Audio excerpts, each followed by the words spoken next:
Good afternoon students. हमने chapter 3 start किया था जिसका शीर्षक है बस की यात्रा, जिसके लेखक हैं हरिशंकर परसाई। हमने बताया था कैसे बस जो है वृद्धावस्था में चल रही थी और उसको शुरू करने से क्या हो रहा था, इंजन स्टार्ट करने से ऐसा लग रहा था जैसे सारी बस ही इंजन है। अब आगे देखिए, आगे पढ़ते हैं। लिखा है कि बस की खिड़कियों में कांच जो थे वो बहुत कम बचे हुए थे, यानी बस के सारे शीशे टूटे हुए थे और जो बचे खुचे शीशे थे वो इतनी खराब हालत में थे कि अगर किसी का हाथ वगैरह लग जाए तो उसी को चोट लग जाए। इसीलिए लिखा है कि जो बचे थे उनसे हमें बचना, यानी जो शीशे बस में बचे हुए थे उनसे लेखक बच के बैठ रहे थे या दूर होके बैठ रहे थे ताकि उन्हें खुद ही चोट ना लग जाए। हम फौरन खिड़की से दूर सरक गए। इंजन चल रहा था, यानी बस चल रही थी और लेखक को ऐसा एहसास हो रहा था कि हमारी सीट के नीचे इंजन है, यानी पूरी बस में ऐसी भयानक आवाज हो रही थी और इतना कंपन हो रहा था कि ऐसा लग रहा था मानो सीट्स के नीचे ही इंजन बिछा हुआ है। आगे बढ़ते हैं। बस सचमुच चल पड़ी और हमें लगा कि यह गांधी जी के असहयोग और सविनय अवज्ञा आंदोलनों के वक्त अवश्य जवान रही होगी। उसे ट्रेनिंग मिल चुकी थी, हर हिस्सा दूसरे से असहयोग कर रहा था।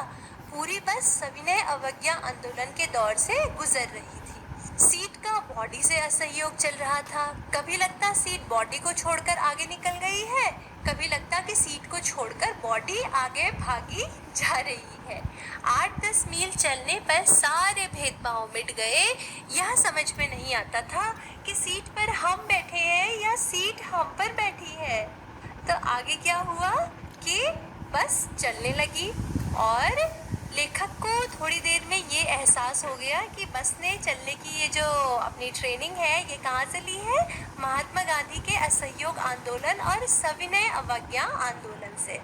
असहयोग का मतलब होता है मतलब नहीं, और सहयोग मतलब होता है हेल्प करना या साथ देना, और सविनय का मतलब क्या होता है, मतलब साथ, और विनय मतलब होता है आदर या नम्रता, और अवज्ञा का मतलब होता है आज्ञा का पालन ना करना। तो गांधी जी ने स्वतंत्रता प्राप्ति के वक्त कुछ आंदोलन चलाए थे स्वतंत्रता की प्राप्ति के लिए अंग्रेजों से, जिसमें कि प्रमुख आंदोलन थे असहयोग आंदोलन और सविनय अवज्ञा आंदोलन। असहयोग आंदोलन में था कि अंग्रेजों को किसी भी काम के लिए सहयोग न करना, अंग्रेजी सरकार द्वारा चलाए गए किसी भी काम में सहयोग न करना। इसमें क्या हुआ था कि सरकारी पदों पे आसीन जो लोग थे उन्होंने अपना काम छोड़ दिया था, उन्होंने अंग्रेजी सरकार को कोई मदद नहीं करी काम करके भारतीयों ने।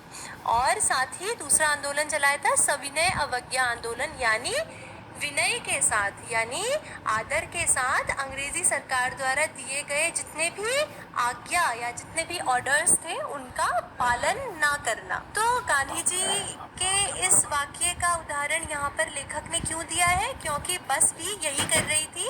बस का एक भी हिस्सा दूसरे हिस्से को सहयोग नहीं कर रहा था, यानी उसके पार्ट्स सारे अलग अलग दिशाओं में अपने अपने हिसाब से चल रहे थे, और दूसरा वो किसके आज्ञा को नहीं मान रहे थे, ड्राइवर की आज्ञा को पूरी तरह से मान नहीं रहे थे।